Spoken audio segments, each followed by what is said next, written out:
everyone. It's bunker session number 2 with Ed and Mitch from Cirencester Pro Shop today, and we're going to be talking about how to play wet sand. So Mitch, over to you please. Thank you. So wet sand is something we see quite a lot of, unfortunately, in this country because of the weather. Perfectly, it's rained all night and all morning, so we have a great example here of coming into a bunker and it's seeming very firm, almost sort of concrete-like, and you're stood here thinking, can I get this club under the ball? Can I do what I would normally do in a bunker? Do I need to change anything? Is lots of questions that we get quite frequently. The main point, coming from last time, we spoke about the importance of making sure we were hitting down, making sure that we were getting weight onto our left side. That doesn't change, and if anything, we need to do that more or continue the intensity with that when the sand is wet. The sand is still there. I know it seems firmer underfoot, but the sand is still there. You can see what is looking a very firm surface. There is plenty of sand under there, and like we said last time, there is enough that can put me in a position where I can get the club under the ball and hit a bunker shot as I'd like to. So we just have to make sure we dig the club downwards enough. Now, we said about the bounce last time and how that stops the club from digging in. So really, we can't go downwards enough with the club, which again is going to be supported by the weight going further forwards, but also just try feeling like you're really hitting downwards, and you'll see that movement sort of, for me, starts when I take the club away. The club comes straight up very steeply and therefore can work down very steeply, and I'm trying really to work the club downwards and get in as low in this sand as I possibly can, because you can see here, if there was a ball on the top there, that would be working quite nicely for me. So I've just got to stick to what I know.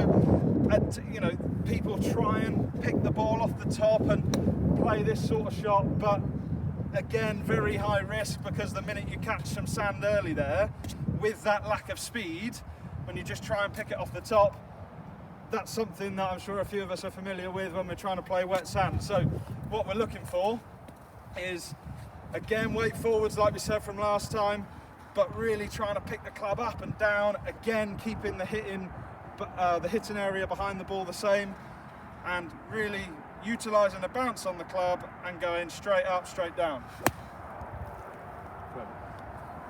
Okay, that's great. Thank you, Mitch. So a few of you have written in and asked about how to play longer bunker shots, not just sort of round the green ones, but say 30, 40 yards. Can you explain how you would play those? Yeah, so again, something that we've had requests with and hear a lot of. I think this gets overcomplicated way too much. I mean, I'm playing that shot there with a 60-degree wedge. That is perfect for just popping out when you're in a greenside bunker.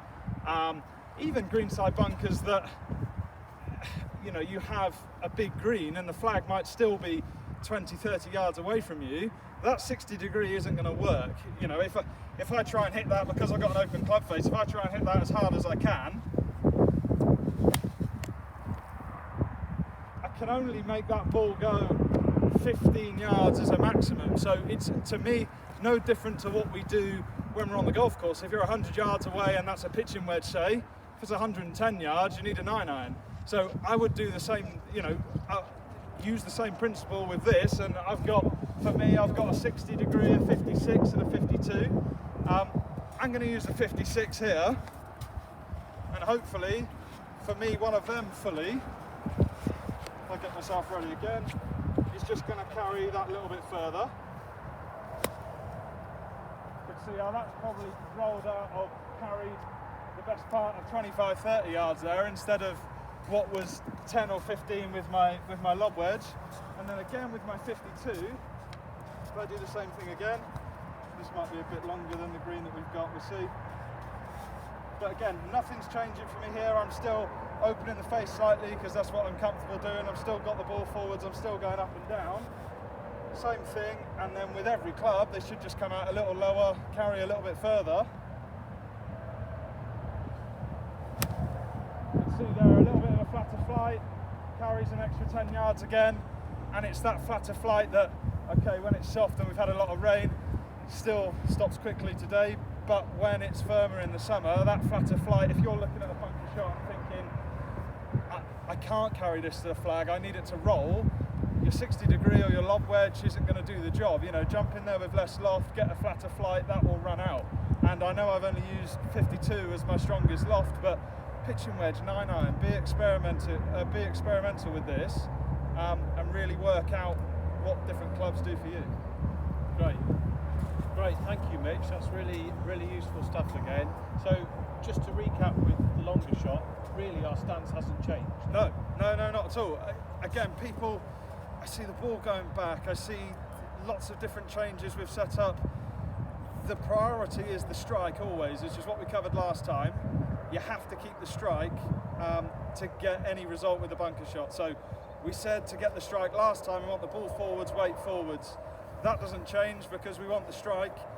You've just got to change the club. Like I said, if you're 100 yards and that's your pitching wedge, you wouldn't try and hit a pitching wedge 120 yards.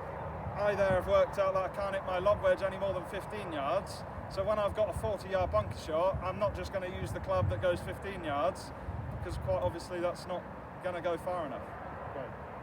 Great, really good stuff. As usual, everyone, thanks for listening. Any questions, please reply to us, and any deals you want from the newsletter that we're running as well weekly, please contact us. Thanks ever so much, and stay safe. Thank you.